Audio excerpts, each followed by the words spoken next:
Hi everyone, and welcome to today's webinar from Amazon Web Services, an introduction to Amazon CloudSearch.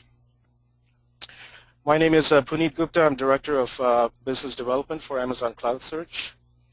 I also have with me Jon Handler, who will be conducting the webinar. He's actually he was on our engineering team, and he's now part of our solutions architect team, so deep knowledge about the product, about Amazon CloudSearch, and he'll be taking you through a deeper dive on the product today. Good morning, everybody. Happy to be here. So let's get started. Just a few items on some housekeeping stuff. We'll be sprinkling the webinar with just a couple of polling questions, just to kind of get a sense of where you folks are with your search implementations. What are you using with respect to search? We're going to leave plenty of time for Q&A. I should highlight all the audience are in a mute mode. We have several hundred attendees. We're excited to have everybody here on the webinar. But please, throughout the webinar, you can send in your questions through the questions window on the GoToMeeting panel. And we'll be collecting those, and we plan to have at least good 15-20 minutes toward the end to address your questions. Also, the webinar today is being recorded. After we conclude, shortly you'll receive an email with a link to the recorded session, and we'll also be posting the slides on SlideShare and the entire webinar on YouTube if you want to go back and reference it again.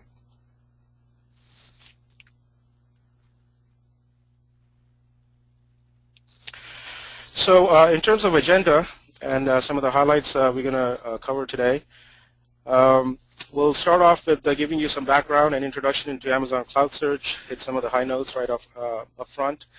And then what we thought we'd do is start with just sort of converging on the basics of search. We had a polling question sent out prior to this webinar, and we have a varied set of audience, folks who are already familiar with search and some who are not, perhaps coming into search new. So we'll just take a couple of minutes on this section, how search works, just to kind of get everybody thinking in the same direction of what are some of the attributes that you want to think about as you think of implementing search. And then we'll take you through a deep dive on essentially how to get using Amazon CloudSearch and how to start thinking of building your solution using Amazon CloudSearch. And that's the sort of the guts of the webinar today.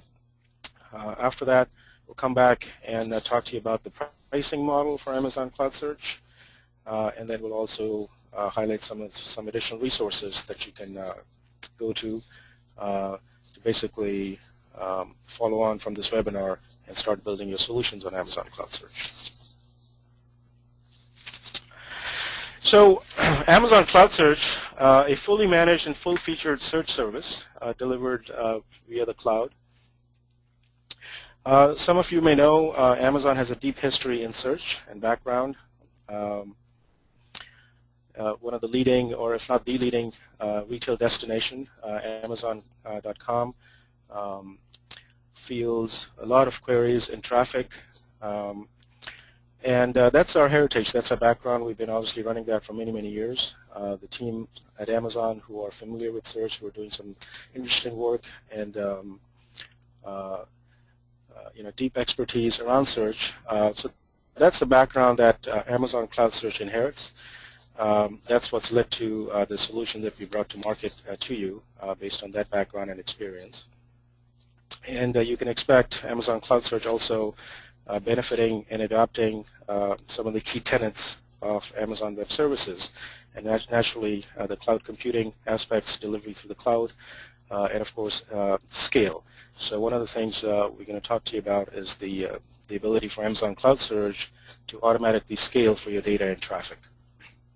Of course, as you would expect from a full-featured search engine, handles both structured and unstructured data. It has near real-time indexing. We'll come back and talk more about that. And one of the things we've tried to do with Amazon CloudSearch is really sort of take the pain around setup and getting your search solution up and running. We like to say you can literally kind of get up and running in less than an hour.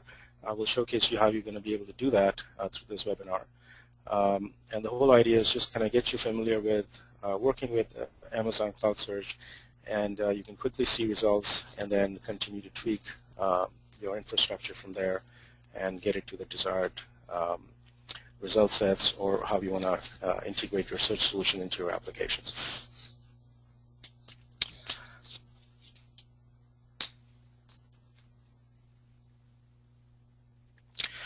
So we thought one of the things we could do, since we have quite a few attendees on this webinar, is just kind of get a flavor of who's using what. What are some of the popular search technologies that you're using, and what is sort of the spread. We have several hundred attendees, so I think it'll be good to kind of see what is being used today.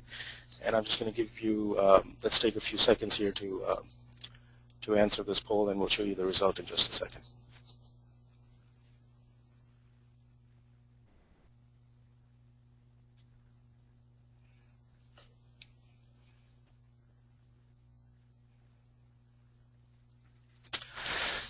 Okay, I think let's look at the results.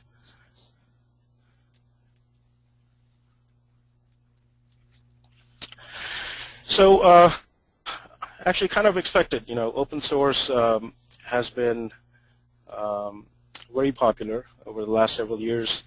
So not surprising to see a lot of folks using open source technologies. Of course, enterprise applications have been around for a long time also, and I wouldn't be surprised if a lot of the enterprise customers are using the traditional enterprise search engines. But it's interesting to see, and we wanted to kind of put this poll out there as we get underway with Amazon CloudSearch. Hopefully you can draw some parallels, and you can kind of think through from the environment that you're coming from, how that would parallel Amazon CloudSearch and how you can get started.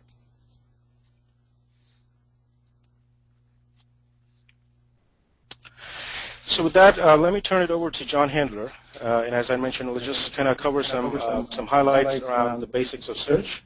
And then we'll dive very quickly into Amazon CloudSearch and show you how you can start building your application in Amazon CloudSearch.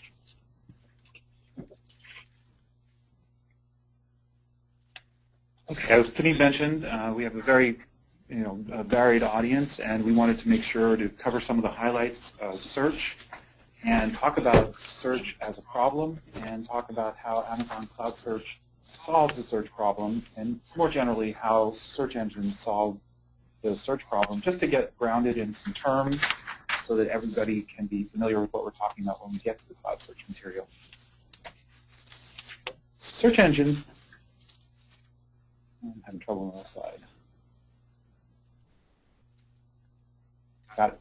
Search engines let you retrieve information from a large collection based on matching some terms that you're interested in with each of the items in the collection and returning to you the items that contain those terms.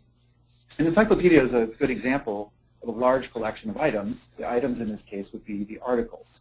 And when we talk about search, each item that we're interested in retrieving is called a document. So an encyclopedia, we would say, is a good large collection of documents.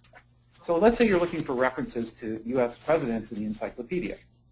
You could actually start with volume 1 and page 1 and read every single page from the beginning to the end. And by the time you got to the end of that, you would have actually touched each document, and you would be able to list out which ones had U.S. presidents in them.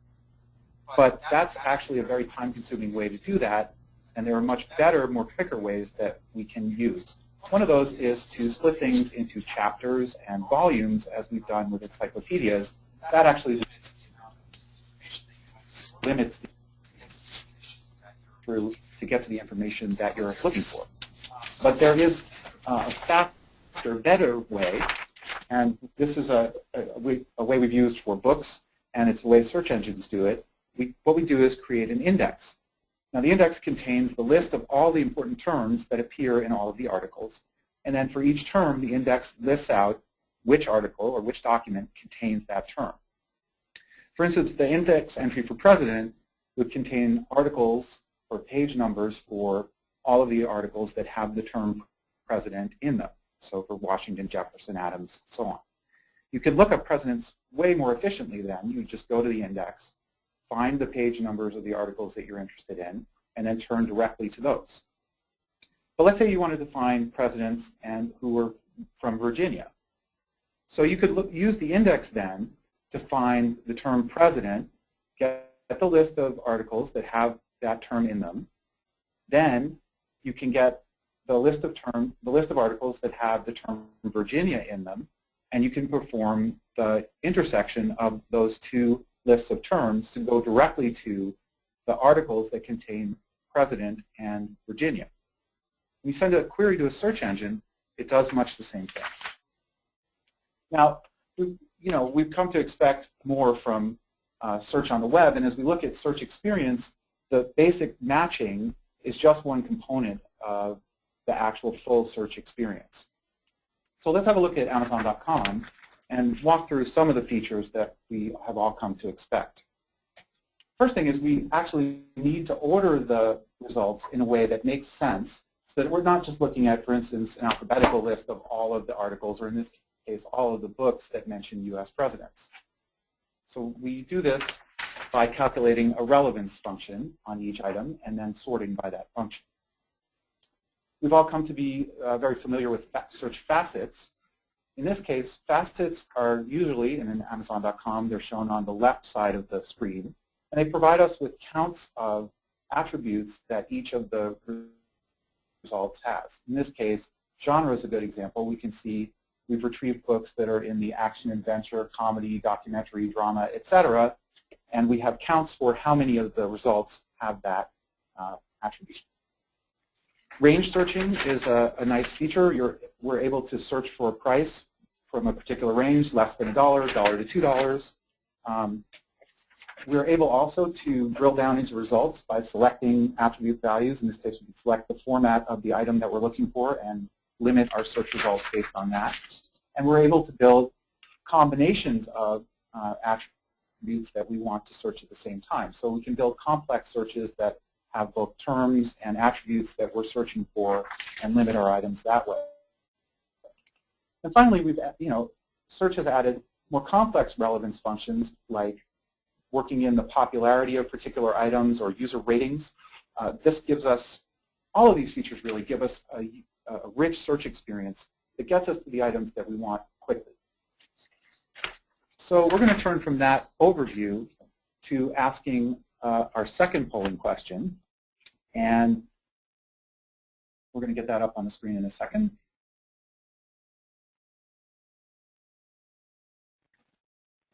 And let's just take a few seconds to find out again, what are the biggest challenges that you're facing with implementing search?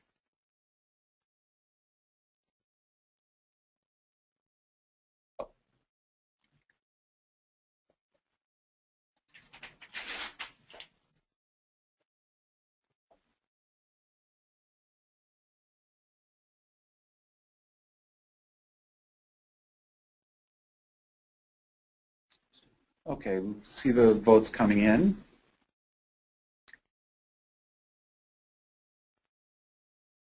All right, let's have a look at the results.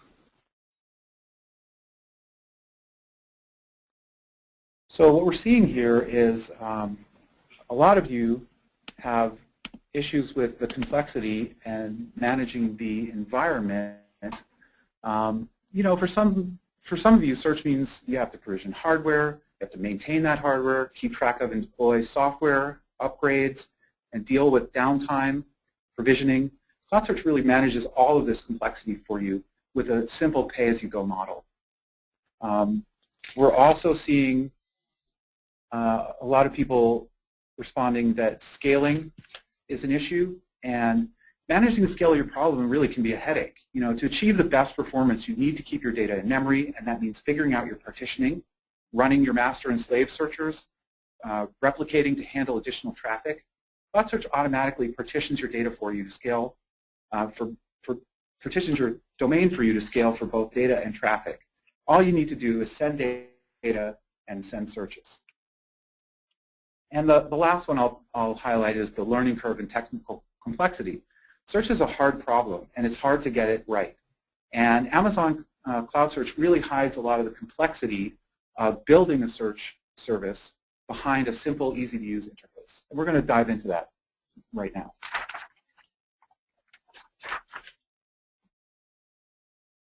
So we'll be walking through the service and how to use it. And what you'll see is really a full-featured search engine in action that's easy to set up and use. I listed out a bunch of search features here that we'll cover. I'm not going to go through all of the bullets, but we'll cover all of this. And we'll also cover how to interact with CloudSearch, including your HTTP endpoints, using the console, command line tools, and APIs. What you're seeing is an overview of CloudSearch architecture and how you'll interact with it. When you first sign up for CloudSearch, you'll set up a search domain. This really wraps a search engine in 3 RESTful endpoints, as you can see here on the bottom of the diagram. So you send documents to the document service, you send searches to the search service, and you configure the indexing of your documents and your access policies, security, all of that through the configuration service. The endpoints that you'll get, search and document service, are stable DNS entries, and these will stay the same as your domain scales and changes and deploys. These will be the stable endpoints that you'll interact with the service through time. As a search developer, you'll interact with all these endpoints through 3 different modalities. There is a CloudSearch console integrated into the main AWS console. We have a suite of command line tools that come with CloudSearch, so you can interact from the command line. And finally, you can operate direct to API. Primarily, your search client, of course, will interact with the search endpoint, and your application as a whole will interact with the document service endpoint directly, sending documents and updates.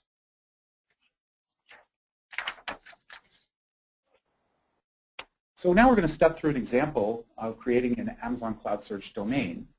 And there are 4 basic tasks that we're going to look at.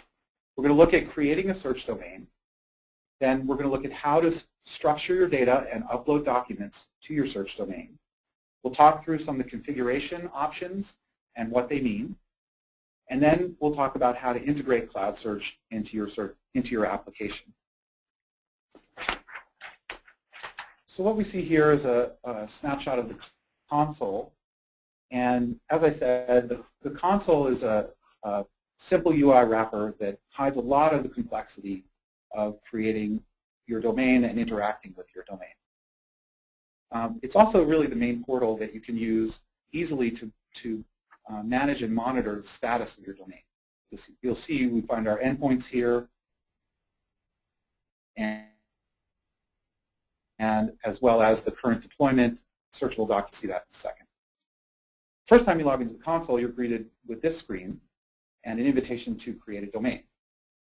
Selecting Create Your First Search Domain will bring up a wizard that will walk you through naming your domain, auto-configuring or pre-configuring some of your sample documents, and potentially uploading those documents as well.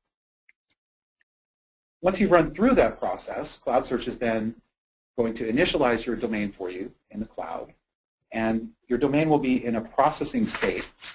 It'll take several minutes to move from processing to active. This is, again, a snapshot of the dashboard. You can see here we list the searchable documents, the number of index fields, how many instances you have, search instances you have at the moment, how many partitions you have at the moment, what instance type you have, and then your 2 endpoints, your search endpoint and your document endpoint. The configuration service endpoint is accessed either through the console or it's through AWS query. When your domain has finished initializing, you'll want to upload documents for searching. CloudSearch uses a standard syntax for encoding your documents, but we'll see that one in a second. There are 3 main methods that you'll use for sending documents. The first is the console. The console is good for mostly small data sets. It's a wrapper that allows you to do some testing and tuning, and it has a lower limit on the size of documents that you can send. But it does provide a simple means of getting started. In addition, from the command line, you could use the command line tool CS Post SDF And you can source your files either from S3 or you can source them from your local disk. I've removed some of the options to post SDF. This is not a complete command, but the idea is you can use that with sourcing your documents. You can also use a utility like curl to send your file, to post your file directly to the document service.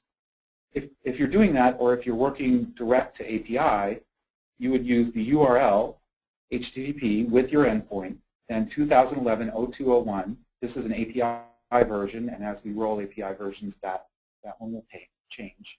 Then documents batch.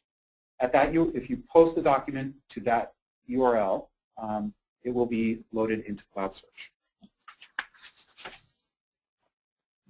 So let's talk about the search data format and how you get your data into CloudSearch. Search documents, as we said, are really at the heart of search. You send the documents to your search service, and when you send queries, you'll retrieve documents from your search service.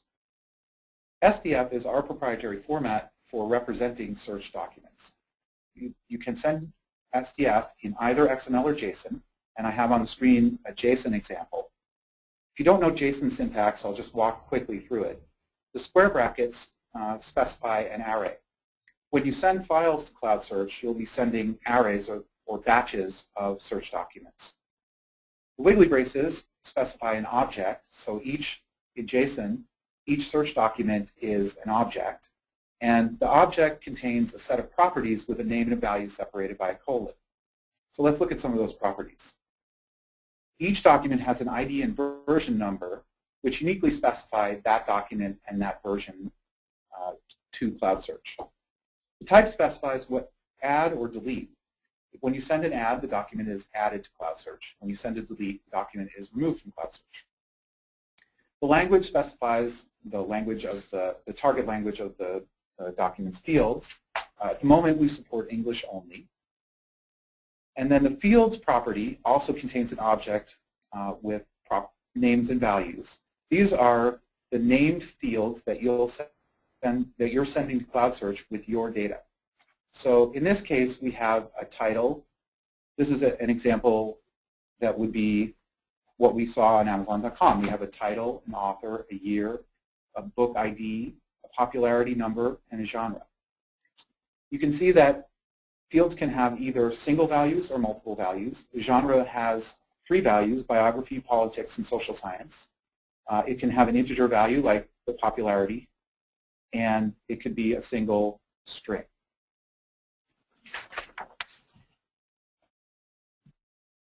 As you upload documents to CloudSearch, it's reflected in your search results in near real time with no additional operation on your part. At the same time, as you send more data, CloudSearch will automatically and seamlessly scale to handle and partition your data optimally for searching. Initially, you'll start on a small instance, and you'll grow to a large and then an extra large instance. When you hit an extra large instance, we'll begin to scale wide and add additional partitions. Each search instance is an individual host with a capacity to store data for retrieval and a certain amount of documents. Now, CloudSearch is RAM-based, which provides the best latency, and it means that as more documents fit in RAM, we add instances to hold those documents. CloudSearch will add up to 10 partitions, 10 extra large partitions, handling tens of millions of documents. And we can scale bigger. There's a contact us form hanging off of our CloudSearch overview page where you can contact us, and we are scaling much larger than that. So let's talk about configuration. Once your SDF is defined, you can configure your domain with the indexing options that you want for your fields. You can use either the console or command line tools or direct to API to set all of your fields for your domain.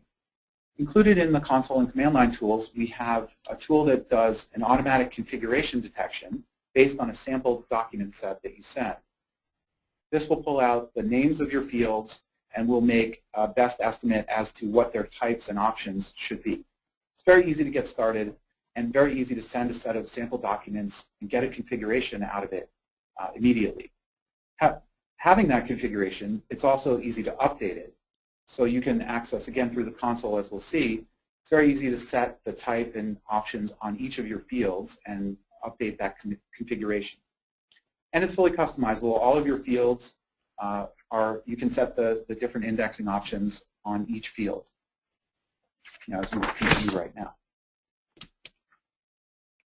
So this is a snapshot of the indexing options panel in your console dashboard. And you can see down the left column, we have the set of fields and their field names. And then across each row, we have the settings for that field. Each field shows its status as active. This means that the configuration shown is the one that's actually deployed to your CloudSearch domain. When you make changes to any of your configurations and send them, this will move into a needs indexing status. This lets you know that CloudSearch has to build your changes into your domain for them to be active. If you have any fields that need indexing, the console will show an additional link that allows you to run the indexing.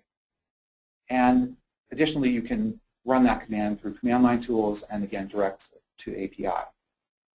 I just want to stress that when you run indexing, CloudSearch is actually spinning up a whole parallel build environment, building your new index, and then swapping it directly in with zero downtime. So each field has, in addition to the status, has a type. And there are three types. There are text, literal, and uint. Text fields are processed to extract tokens from the data for individual matching.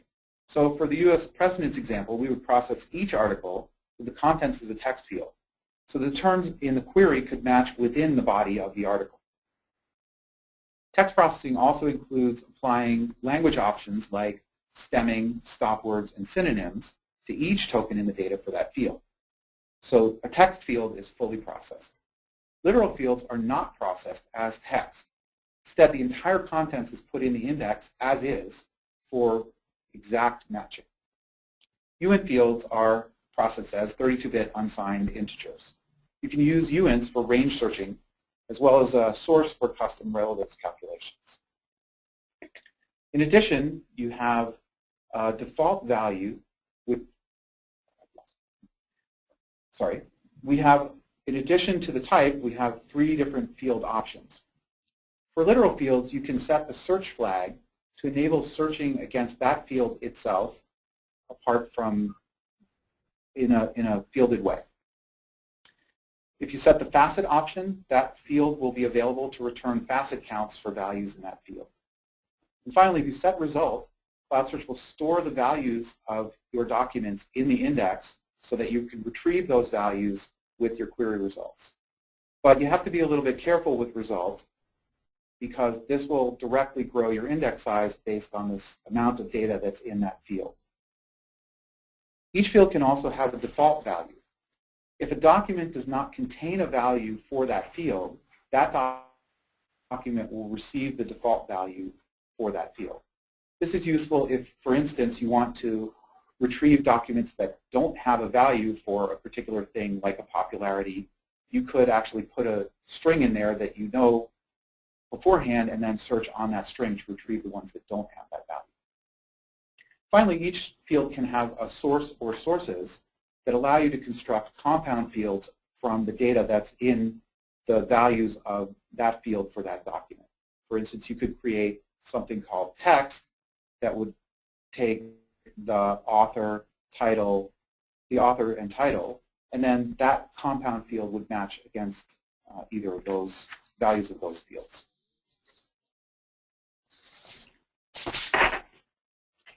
CloudSearch allows you to customize your ranking as well.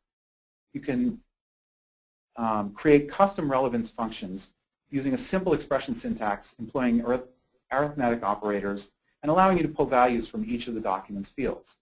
In this case, we've defined a rank expression that takes the text relevance. Text relevance is a predefined field always available for your documents and adds 5 times the log of the popularity. Again, this is a simple arithmetic syntax. You use the names of your fields as variables, and CloudSearch then calculates the value of this custom sort based on the name and calculates it for each document, and then you can sort on that to provide your own custom relevance. CloudSearch also, finally, lets you configure processing of the tokens in your text fields. You can upload custom stemming, stop words, and synonym dictionaries. Okay, so now we've got our documents formatted, uploaded to our domain, and our domain is ready for us to search. So let's talk about how to integrate search with your application. It's really easy to integrate CloudSearch. CloudSearch offers its functionality as a RESTful service, which gives you an easy way to send searches and results. I have here the URL that you would use to send queries to CloudSearch. It's HTTP with your endpoint 2011-0201. Again, that's the API version, /search, and then the query would be specified as URL parameters in that URL. With the full-featured query language, you're able to perform both simple and complex queries and specify ranking and sorting, control pagination, retrieve facets, and retrieve results. The console, again, provides a simple face for you to be able to do test searching and look at how your how your searches are working. So you can send full text queries against all your text fields, or you can search against individual fields. You can sort by text relevance or any of the fields in your documents, and you can also, as you see, view the text relevance score for each of the documents that you're receiving. In addition, you see all of your facets with facet counts, and you can filter with those. But of course, your application is not going to use the console, so we're going to talk a little bit, just a brief sprinkling of some of the kind of search commands that you can send to CloudSearch. So the simplest searches to run are full text searches, and you accomplish that with the Q equals URL parameter. Now I put the full URL there, so you can see again the HTTP through search is the URL we talked about, and then the question mark to signify the URL parameters. Q equals is the search parameter that you're sending, and then US presidents would be the text that you are searching for. And this will search against all of the text type fields in your domain. You can perform more complex queries with the BQ equals syntax. In this example, we search for president in the title field and with the genre attribute of history. And you'll notice here that CloudSearch supports and, as well as or and not, an additional nesting of expressions within parentheses. So you can build an arbitrarily complex Boolean combination of text and an attribute searches. To retrieve facet counts, you would use the facet equals parameter. In this case, we're searching for US presidents, and we're retrieving facet counts for the genre facet. You can add custom ranking to use with the rank equals parameter. You can use the text relevance function to sort by relevance. As I said, this is an always defined function on every document. You can use a rank expression that you've defined, like custom here. And you could also use field values from your documents. So you can sort alphabetically based on the value of, for instance, the title, by including title in the rank equals. So looking at a couple more examples, to retrieve data, you specify the return fields equals parameter. So this query is search for US president and return title, actor, and director. You can paginate very easily with the size equals and start equals parameter. This search would start at result 200 and return 20 results. And you can do integer range searching with a simple syntax, the dot syntax that allows you to provide either an open-ended or a full range search. You could search 1970 ... or you could search 1970 ... 1980. And I wanted to highlight the scaling now for the traffic dimension. So if we had a domain that was scaled out to n instances, as you send more traffic to CloudSearch, the CPUs of those instances will become loaded. And CloudSearch will then replicate each of those partitions to handle the additional traffic. In this case, so we scale, as we say, deep for traffic. From the broader perspective, this shows how CloudSearch will scale both directions for data and traffic. So again, as you add more data, CloudSearch adds instances, grows the instance sizes, and then adds instances to handle that data and keep it in RAM. As you send more traffic, CloudSearch adds replicas of those partitions to handle that traffic. So this concludes our walkthrough of creating a search domain. I'm going to turn it back over excuse me, to Puneet to discuss pricing. Thanks, Jon. Thanks, Jon.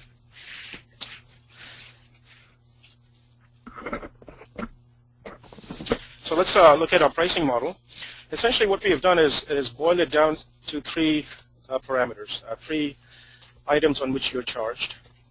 If you're familiar with AWS, this should look familiar to you, the pricing model. So, clearly there's a concept of instances.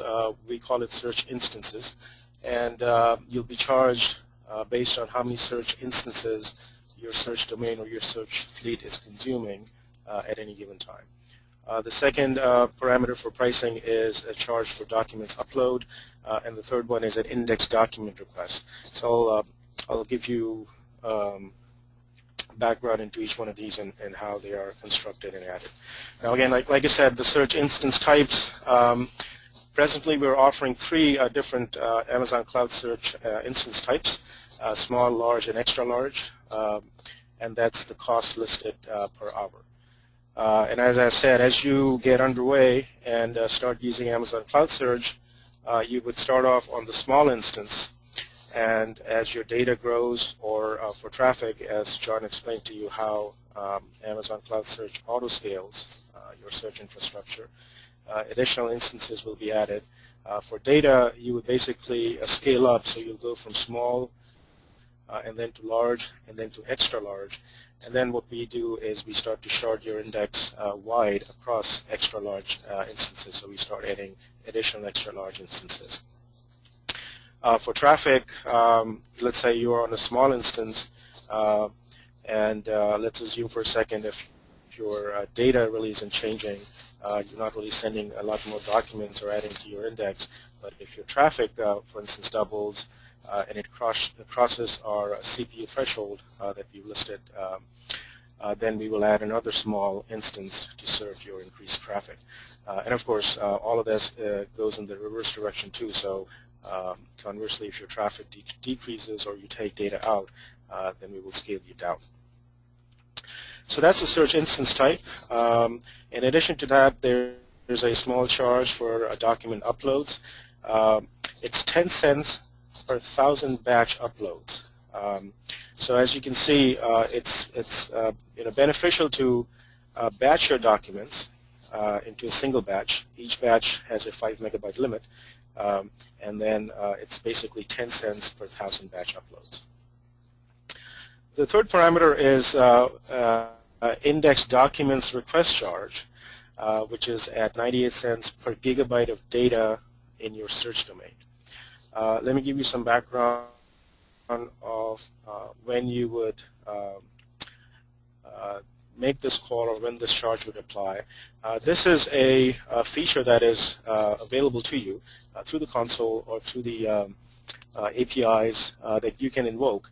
And the idea behind this is, especially if you're, let's say, making a configuration change to your fields or adding new fields or making a schema change, that's probably when you want to invoke this call of index documents. And this is basically telling CloudSearch that go ahead and rebuild my index now. So that's when this charge applies. It's 98 cents per gigabyte of data in your search domain.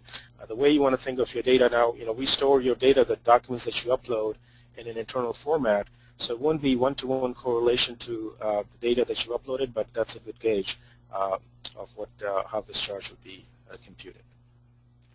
So those are essentially the three pricing parameters and how you would be charged. We thought we'd put a sample, give you an idea of what you could expect for a sample use case.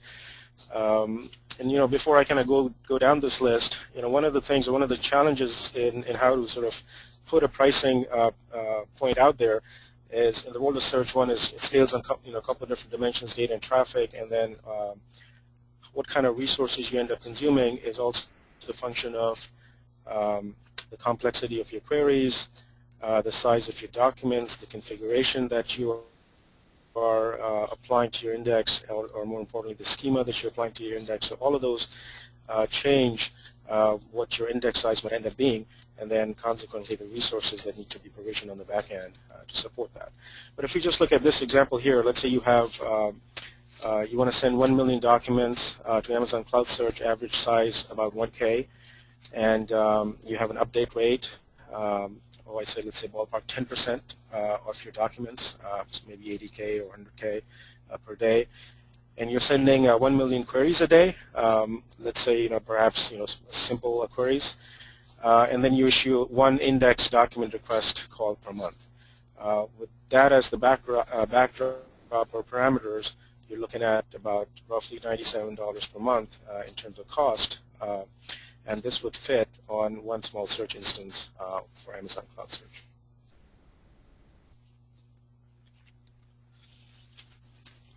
So who's using Amazon CloudSearch in production now? Just wanted to highlight a few of our customers who are using us in production.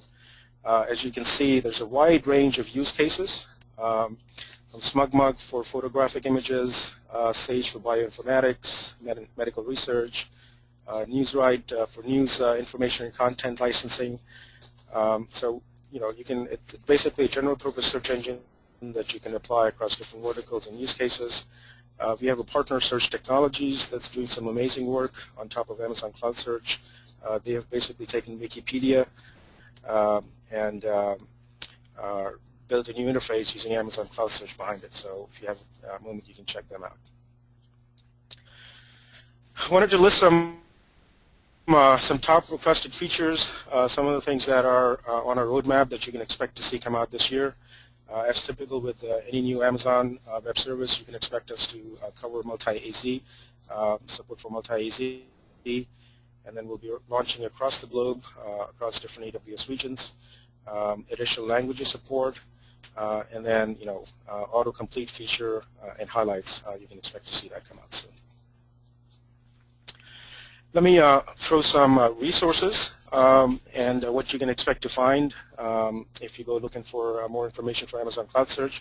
A good starting point is our overview page. We also call that our detail page. So if you go to Amazon Web Services /CloudSearch, you can find quite a bit of valuable information there, a link to an FAQ, community forums where you can engage with us, and additional documentation and a getting started tutorial. Also, on that site, you will find additional demos and tutorials. For instance, building a search application using Amazon CloudSearch, a step-by-step video tutorial that will walk you through of how to use some different features and get an application up and running. And of course, we'll be continuously adding more information and resources to this website. So with that, let's get underway with some Q&A. I'm basically going to leave the slide back at the resources so you can copy that URL. And let's look at addressing some of your questions. And there's quite a few of them, which is all exciting. Okay, so here's one. Can CloudSearch stand alone without any other AWS product? So as we talked about, CloudSearch integration is through stable DNS entries and DNS endpoints. So your interaction with CloudSearch is really just an HTTP transport model.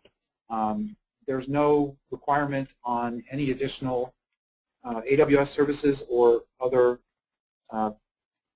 AWS dependencies. CloudSearch is contained. You can send your queries to the endpoint, and you can send your documents to the document endpoint.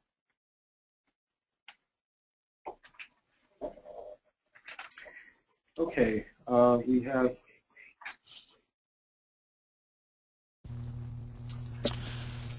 There's another question. What is the significance of the search partition count? Yeah, thanks for that question. I think that if we think about partitioning of your data, your data is RAM resident. As you send more data, we have to partition so that your data can live entirely in RAM. At the same time, we're scaling for traffic. So as I described, when you send more traffic, we add replicas to handle that traffic.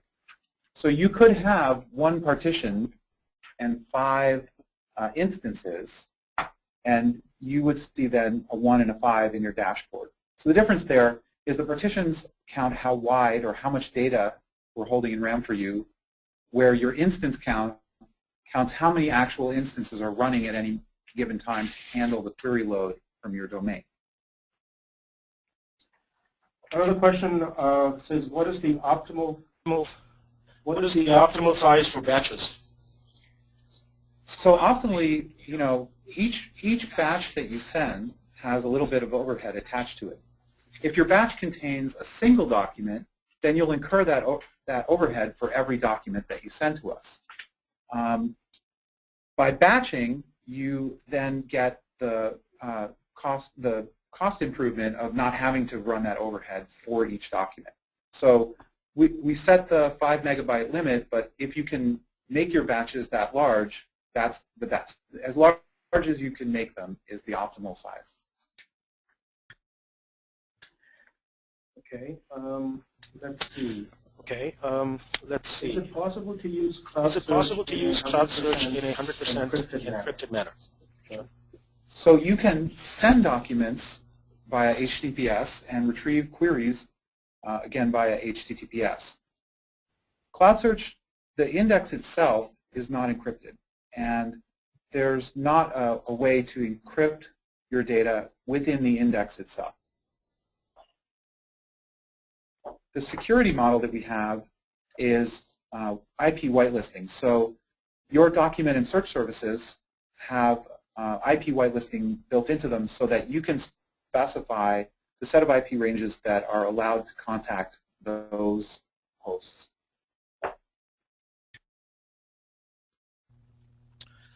Does CloudSearch support geospatial? So currently we do not have native support for geospatial, but this is a highly requested feature, and you can expect us to provide greater support for geospatial pretty soon. There are, however, some interesting workarounds that you can think of if this is something that you wanted to implement in CloudSearch. Perhaps, John, you can highlight how we might do that. Sure. So CloudSearch doesn't have a native latitude or longitude for latitude and longitude into an integer representation. And then what we recommend is to use a bounding box type search. So you can use integer range searching to specify the corners of the box in latitude and longitude translated into integers, and then search within that range to find hits that match that bounding box. We don't natively support distance sorting at this time, although we have heard very much from our users that geo is an important feature, and we're looking at how best to address that. So here's one. Can you talk about the response we get in Search API? So the response you get back through HTTP can be either XML or JSON. You can specify that in your query. And within that response, you'll see a set of overview information, including the total number of matches, the query that you sent, the time that it took to process that query, as well as a set of hits. Each hit is minimally a document ID, and then will contain the additional fields that you've requested for return for each of those document IDs. At the end, you'll have a facet section, which returns you each of the facets you've requested along with the values and counts for that facet.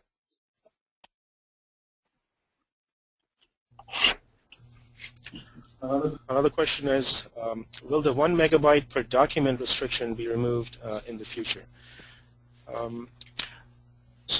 We have currently a 1 megabyte document limit, and then a 5 megabyte limit per batch of upload.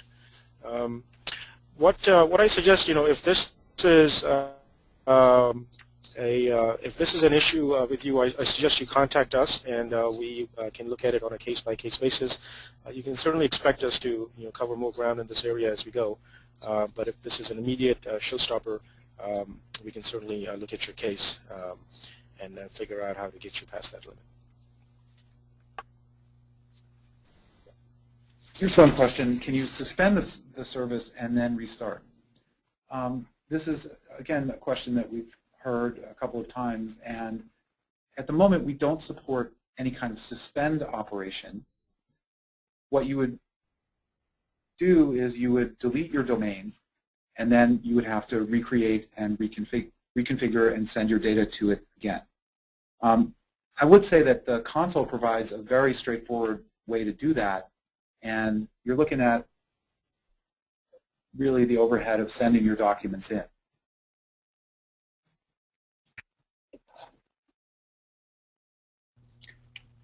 So do ranges return counts like facets? It depends. If you are querying against a range, so this is for integer ranges, what you'll receive is documents that have the value for that field anywhere within the range. For instance, if you're querying for, say, year 1970 ... 1980, the results would contain documents that had the year field with a value of anywhere from 1970 through 1980. You can also facet on an integer range. We didn't cover that, but that's an additional feature, where if you specify an integer as a facet, you can then retrieve the count of documents that contain values within that range. So you can specify in your query, tell me how many documents are 1970, how many documents are 1971, et cetera, and or you can say how many are 1970 ... 1980. So there are two different areas where you can add ranges. One is in searching, and that will retrieve documents that match the range. The other is faceting, and that will show you counts for documents that are within that range.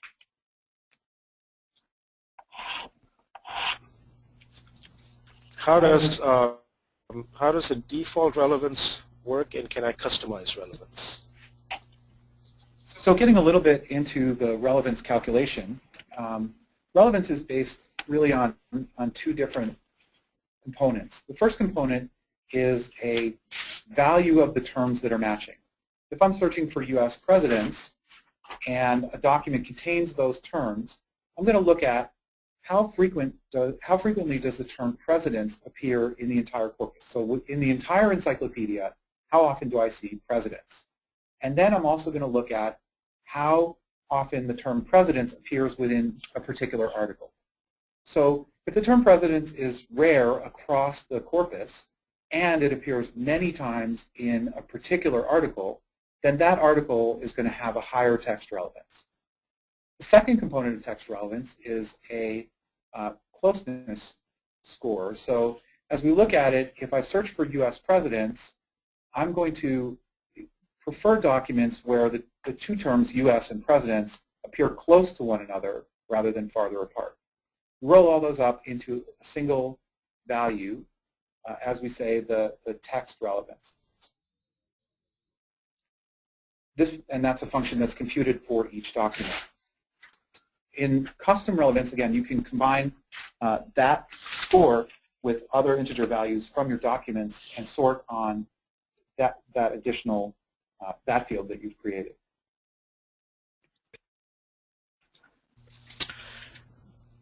Another question, where can I find a tutorial on building a search application using CloudSearch? If you go to this URL that I have up on the screen, aws.amazon.com/CloudSearch, please scroll all the way down to the bottom of the page, and you'll see that tutorial as a video and a couple of other items that you can leverage to take a deeper dive into CloudSearch. There's another question, which is the back end Lucene based?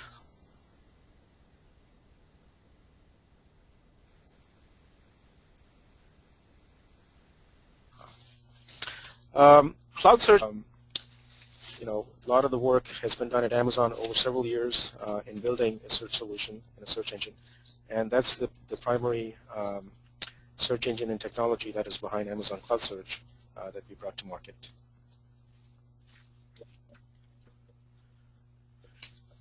Okay.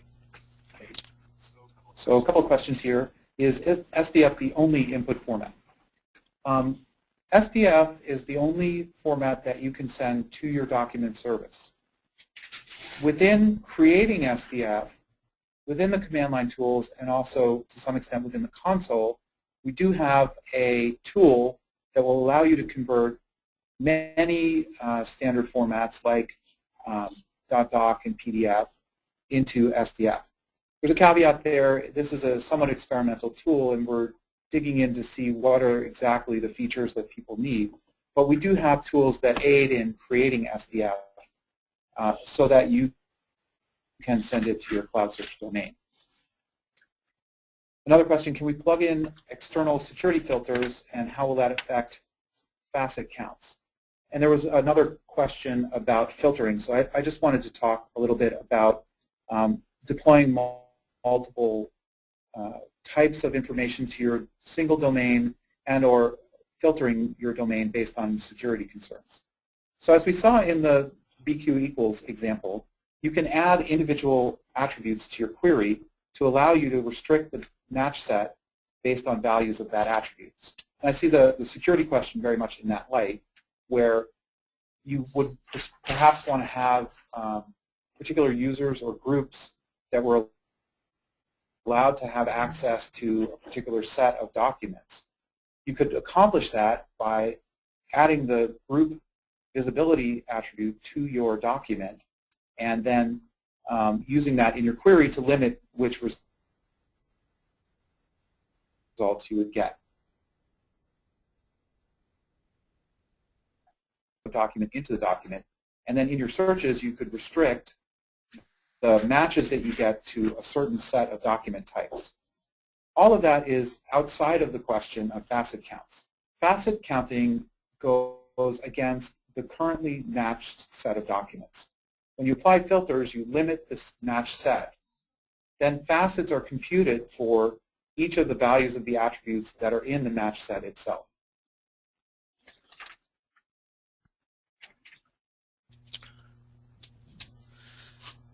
What is the support model for Amazon CloudSearch? For CloudSearch, it's basically the support model that spans across the AWS product portfolios. The community forum is basically the free forum where you can host and address questions there on a daily basis. If you are a premium support customer and you signed up with AWS Premium Support, and there are different tiers within that, then Amazon CloudSearch, as I said, is part of the Amazon support portfolio. So depending on what tier you have, you can have a direct contact with Amazon CloudSearch through that model. I think we're coming up on the hour. Let me just put a couple of reminders out there.